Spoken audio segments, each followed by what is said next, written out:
Super star அவர்களுடைய Lal Salaam audio launch வந்து தேதி மாற்றப்பட்டிருக்கு. இப்போ எந்த தேதியில் ஃபிக்ஸ் பண்ணியிருக்காங்க, அது மட்டும் இல்லாமல் ஆடியோ லான்ச்சில் சில சர்ப்ரைஸ்லாம் இருக்குது. அது எல்லாமே இந்த வீடியோவில் நம்ம வந்து டீட்டெயிலாக பேச போகிறோம். லைக் பண்ணி, ஷேர் பண்ணி, சப்ஸ்கிரைப் பண்ணி சேனலை சப்போர்ட் பண்ணுங்கள்.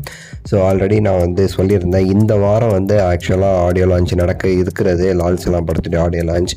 பட் ஒரு சில ஷெடியூல் ரஜினிகாந்த் அவர்கள் கொஞ்சம் பிஸியாக இருக்கிறதுனாலையும், சென்னையில் வெள்ளம், திருநெல்வேலி வெள்ளம், ஸோ இதெல்லாம் வந்து கணக்கில் கொண்டு இப்போ வந்து மாற்றியிருக்காங்க அந்த ஷெடியூலேட்டு.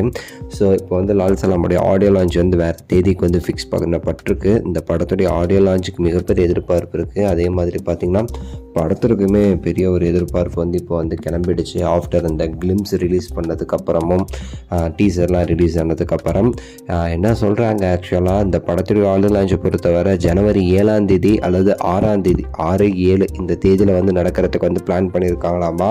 மேபி 5ஆம் தேதி கூட நடக்கலாம், சரிங்களா? ஸோ மேக்ஸிமம் எல்லாருமே சொல்கிறது சனி அல்லது ஞாயிறு 6ஆம் தேதி அல்லது 7ஆம் தேதியில் வந்து லால் சலாமுடைய ஆடியோ லான்ச் வந்து நடக்கும் அப்படிங்கிற மாதிரி வந்து ஒரு நியூஸ் இப்போ வந்து சொல்லப்பட்டுருக்கு. ஸோ இது வந்து முக்கியமான தகவல், சரிங்களா? இந்த ஆடியோ லான்ச்சில் ரஜினிகாந்த் அவர்கள் கண்டிப்பாக கலந்துப்பார் அப்படிங்கிறதுமே ஒரு நியூஸாக தான் போய்கிட்டு இருக்கு. ஸோ அதையும் நம்ம வந்து கருத்தில் கொள்ள வேண்டும்.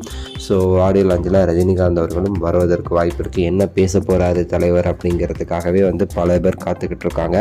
நம்மளுமே அதில் ஒரு ஆள் தான், ஏதாவது பேசுவாரா அப்படின்னு சொல்லிட்டு. அதெல்லாம் தாண்டி பார்த்தோன்னு வச்சுக்கோங்களேன், இந்த படத்துடைய ரிலீஸ் வந்து உங்களுக்கு தெரியும், பொங்கலுக்கு ரிலீஸ் பண்ணுறாங்க. ஒரு பெரிய ஒரு போட்டியே இருக்குது. இந்த படத்தோட சேர்த்து வந்து தனுஷ் அவர்களுடைய படம் வருது. ஸோ இன்னும் நிறைய படங்கள் வந்து வருது. அயலான் படம் வருது. இதெல்லாம் வந்து தமிழ்நாட்டுக்குள்ளே இந்த படத்தை ஆக்சுவலாக லால் சலாம் பொறுத்தவரை 5 மொழிகளில் வந்து ரிலீஸ் பண்ணுறாங்க.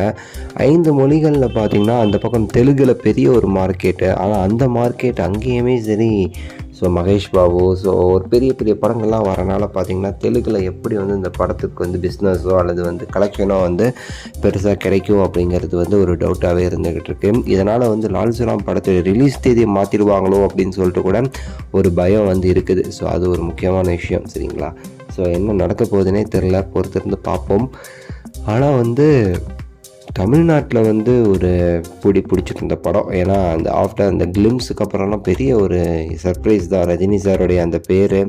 ஸோ அந்த படத்தில் ரொம்ப நேரம் வராரு, 1 மணி நேரம் கிட்ட வருவாருன்னு சொல்லி சொல்கிறாங்க. அதனால் பெரிய ஒரு கலெக்ஷன் நடக்க வாய்ப்பு இருக்குது தமிழ்நாட்டில். உங்களோட கருத்தை சொல்லுங்கள், லைக் பண்ணுங்கள், ஷேர் பண்ணுங்கள், சப்ஸ்கிரைப் பண்ணுங்கள். அடுத்த வீடியோவில் சந்திக்கின்றேன். நன்றி, வணக்கம், மகிழ்ச்சி.